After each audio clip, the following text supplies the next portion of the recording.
May dalawang magkaibigan. Nag-uusap. Tignan nga natin.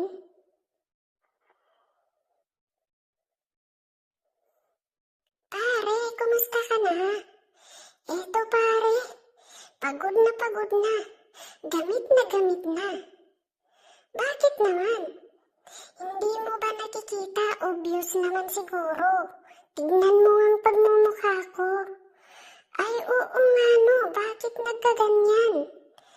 Pare, sabihin mo nga sa amo natin, bakit ganito? Tingnan mo, oh. Sobrang gamit na gamit na. Oo nga, ako malapit na rin magkakamukha na yata tayo. Sabihin mo nga sa amo natin, kailan tayo papalitan?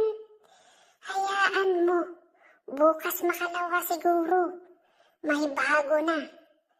At tayo, di ko alam kung saan na naman tayo gagamitin. Aroy, Diyos ko po.